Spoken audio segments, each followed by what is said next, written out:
Hello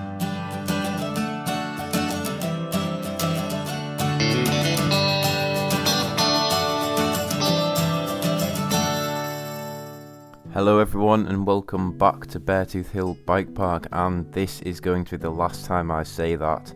This is the final episode, and if some of you have been following the channel you will know that 3 days ago I posted the last ever episode of Silver Azteca, which is my other series, and yeah, Beartooth Hill Bike Park is also finishing at a very similar time, and to be honest I did predict this a couple of weeks ago, but I didn't expect it to happen, 3 days within each other. So after this series I've literally got nothing to do in Planet Coaster, so you could leave suggestions if you want to see anything in particular, but I don't just want it to be an average park series, because you can see how this series has been very different to what people normally do with this game.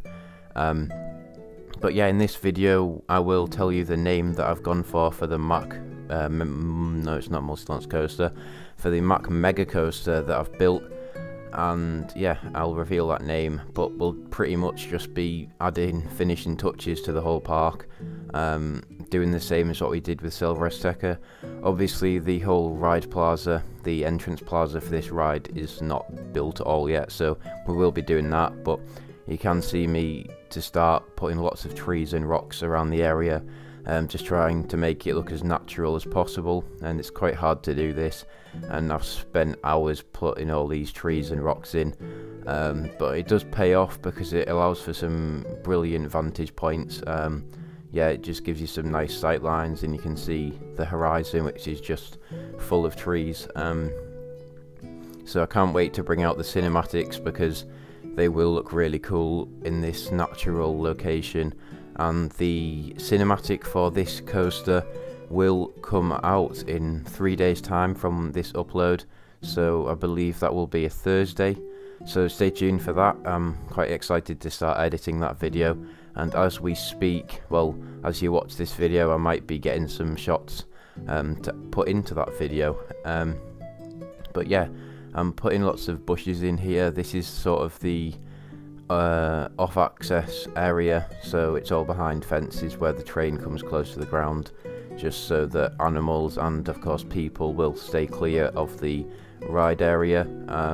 But yeah, I'm just putting some bushes in so it looks a little bit overgrown, but yeah, that's just the key idea. And yeah, just lots of bushes. Like I've been saying, this is going to be very natural looking, so that's what I'm doing. I'm just making a little access path here, like it wouldn't really be a path, it's not been man-made, but you can see where people have walked, so it leaves a little mark on the ground, but yeah, that's just for staff to access the area where the first turnaround of the ride is, for whatever reason. And yeah, I will have things to talk about eventually in this video. Usually I don't, I've got plenty to talk about, but right now we're just putting lots of trees in. But we do something quite different. Actually, yeah, we'll talk about this now. We are duplicating the toilet from earlier in the whole series, I mean, and yeah, we just, what's the point in building another toilet block if I've already got one? And usually at parks the toilet blocks are usually very similar styles, so I thought it would make sense just to have the exact same building.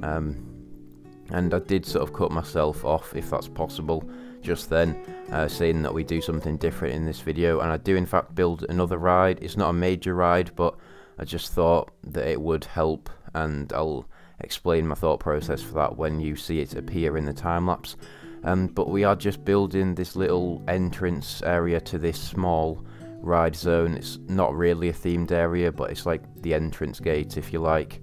And this does conveniently protect the path from the roller coaster. It does do the first bunny hill of the two that it does at the end, just over this little roof. So yeah, it's a very simple building, just using lots of wood to make it look like it fits in this Alpine theme, using some kind of wooden brackets and different bits of framework, so it looks quite intricate. But yeah, there's not much to say about this. It's a very simple building, but I do think it looks quite nice, and it looks a little bit better as well when the whole area is finished. It might not look amazing on its own here, but I think when some more trees and bushes come around and the ride behind it, it does look a bit better.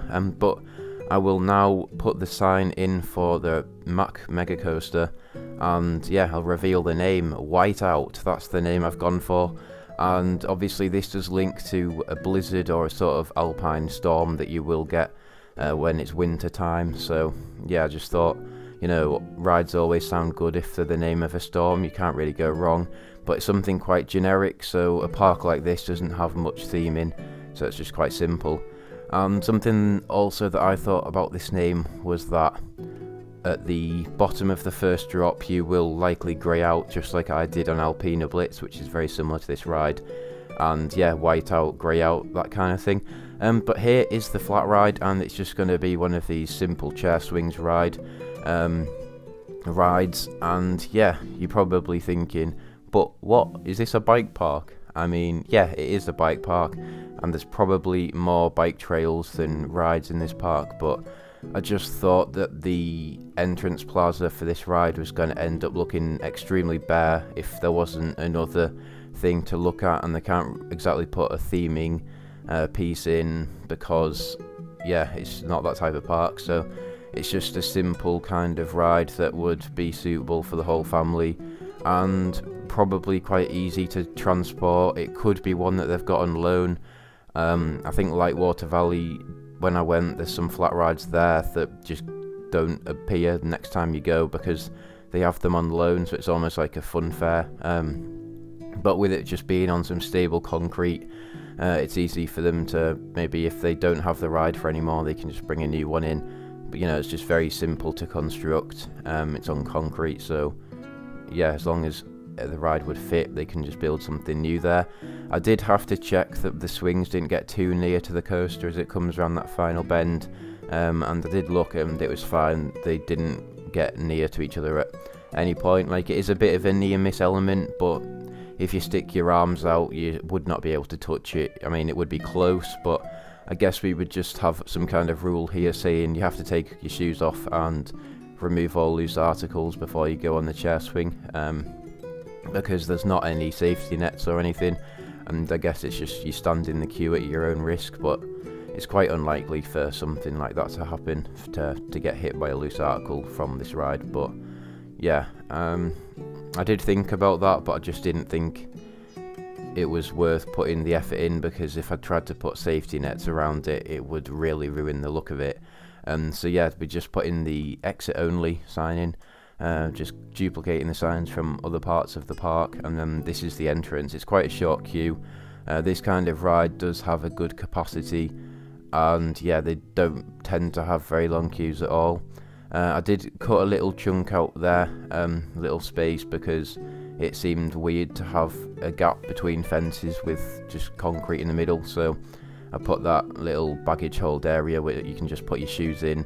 Usually your shoes just go on the floor where you start, so I guess your shoes would go there, but yeah, just takes up a bit of space really.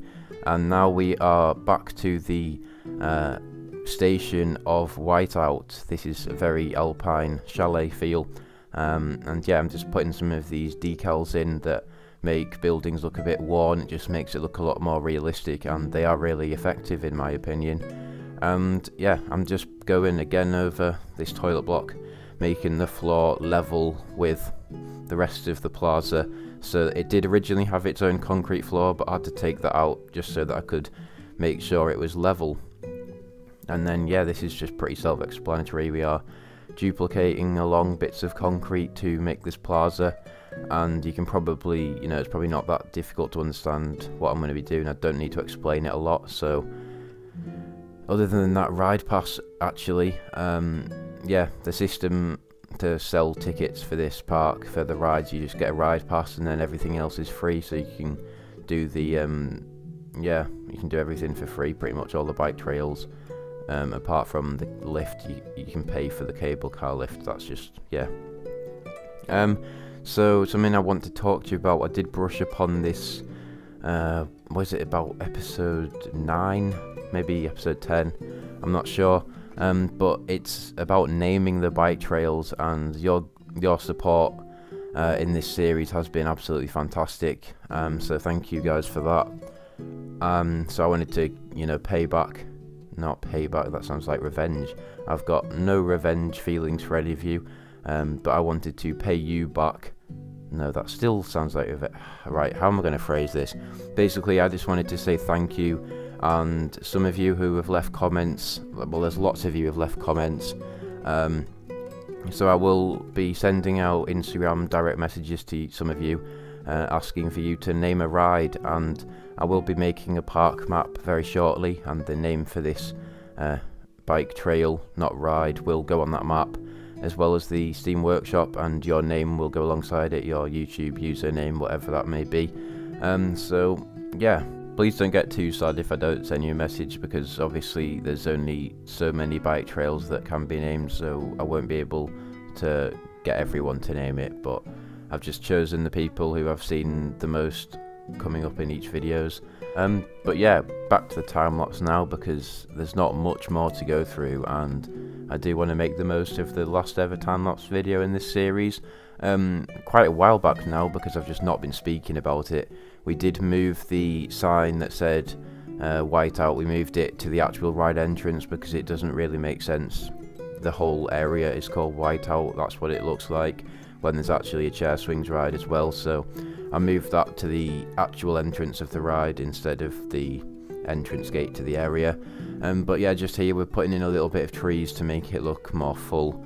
But you know, it's quite a wide open plaza, so there's just lots of space for people to meet. You could say, oh, I'll go and do this trail with you, and then we'll meet outside Whiteout. But also, if you were an enthusiast or something and you came here to take some photos for your Instagram, it would allow for lots of brilliant ride photo ops, because this plaza is right in the middle of the ride and it loops around it in a very nice fashion, so it just allows for lots of good photo opportunities, and of course that'll make it easier for me to make a good cinematic video. But yeah, that's pretty much it. We're just switching it to nighttime now, and we are lighting up the area. But that's it. That is the end of Beartooth Hill Bike Park. The park is now finished, so stay tuned as well for cinematics, and it'll be on the Steam Workshop soon as well, so goodbye.